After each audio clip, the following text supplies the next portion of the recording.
I play good games. I play bad games.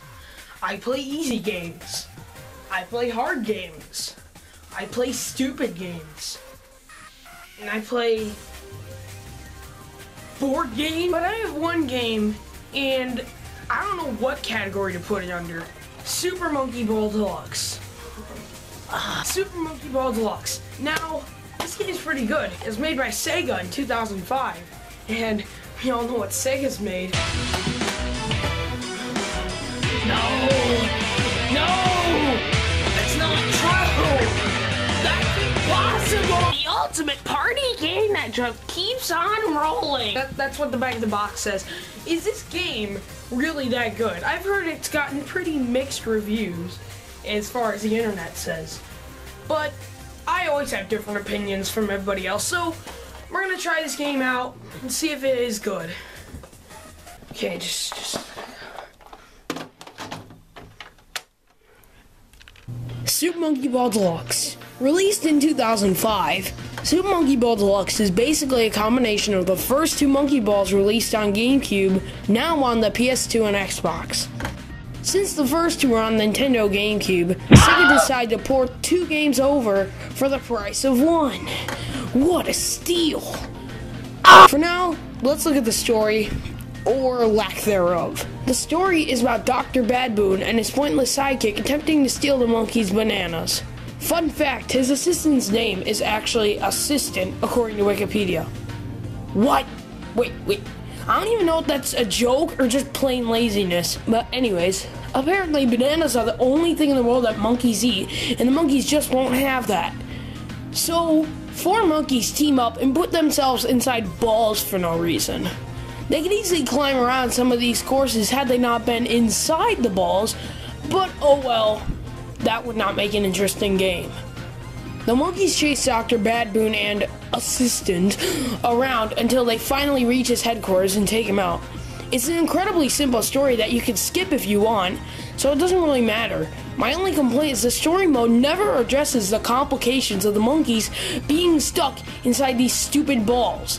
One issue I thought of is, why are the monkeys forced to run on these courses suspended thousands of feet in the air to retrieve their bananas? Who put the bananas there? You would think Dr. Badboon would keep them to himself to eat them, but nope, just set them down on random courses. I think they'll do just fine. How are the courses even staying suspended in the air?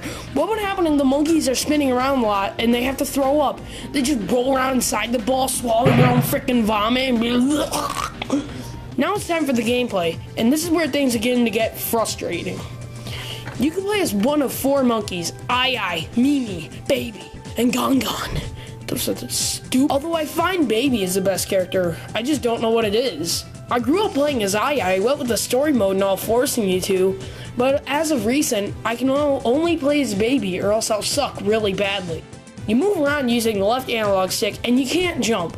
While stages in this game aren't built around jumping, it would be a nice option. Think about it, they should have put that feature into a future game. Oh god! There's a map screen on the bottom left-hand corner, and you can use the X button to zoom in on it. And that's pretty much it. The gameplay is very simple compared to some other games out at the time, such as RE4. However, this game reminds me of a modern incarnation of Marble Madness for NES, but with monkeys. All you have to do is maneuver through mazes and reach the goal launches.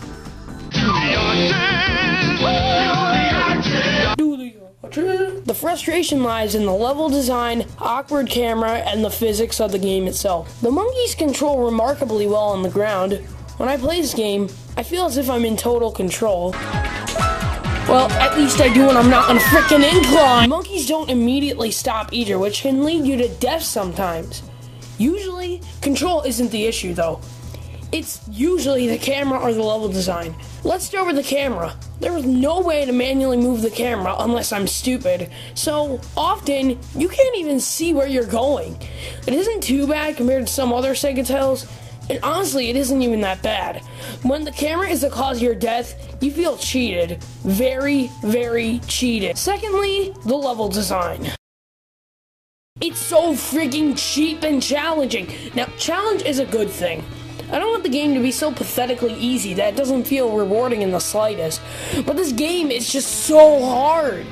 Granted, there are 4 difficulty settings, but after you get good at the beginner stages, you'll move up to advanced and expert mode and scream your brains out from all the frickin' deaths you'll suffer. My brother and I are playing advanced mode, and we can only get up to stage 54 without losing all 5 continues. As you play, the game gradually allows you to keep more lives. Like, you start off with 3, but the more you play, you can go all the way up to 9. But it is incredibly irritating. Right when you reach level 31 on advanced mode, the game gets way too difficult, way too fast. The difficulty seems to move up gradually, and then there's a huge difficulty spike, which causes you to throw your controller out the freaking window. Not every stage is so brutal, however. A lot of stages are very creative and fun to play through. Some of my favorite stages are the ones where you move incredibly fast. They give you an adrenaline rush, and although they don't require much button input, they're still quite fun. I also enjoy the levels that have tons and tons of bananas. I have to touch all the bananas and go banana crazy. I want all the bananas. Oh god, can I re-script that? Lastly, the stages with unique gimmicks that, rather than being cheap, are fun and challenging. Screw you, reversible gear. Seriously, I don't care if you guys didn't have trouble with it. Getting that goal was so hard, but it was so satisfying. That's what's so good about the challenge in this game. Despite being so ridiculous, it is incredibly gratifying and really does make you want to beat the game. The story mode is somewhat different. You can choose from 20 stages in each world, but you only need to beat 10 of them. The stages are from all 4 difficulty settings: beginner, advanced, expert, and ultimate mode. It is 1 player only, but it's good to have a friend or 2 with you to talk to, so you don't go completely freaking mad. As an 8-year-old, I came really close to beating the story mode. At the end of the game, all the bananas were returned to their rightful owners, and Dr. Bad Boon and assistant give up and forfeit. Until Super Monkey Ball Adventure. Well, I think. I played that game when I was like 7, and it was so terrible that I just returned it back to Movie Gallery. There are about 300 stages in the game total, so if you're into single-player gameplay and a long-lasting experience, this game is perfect for you. Well, it's also perfect for you if you don't have friends, because, I mean, like I previously stated, if you have friends, it's good to have a buddy with you, because you will go insane from all the deaths you suffered and then kill someone. But your friend will eventually get sick of watching you fail, so there's got to be something in it for him. And there is. Along with story mode, challenge mode is an option where you and 3 other friends race to see who can complete the most stages without pulling your hair out, and then... No, I'm not gonna say that. So, is Super Monkey Ball Deluxe still a good game? Well, it has a lot of questionable design issues, like no camera movement, really freaking extreme difficulty. Otherwise, it was a pretty good experience. Oh, and there's also a party mode, but I don't have any friends to play this with, so for now I'm just gonna say it's fun, but I've only played it 1 time in my life, so maybe it's just missed it. So, with all that said, this is my first review. I hope you guys will stick around for more, and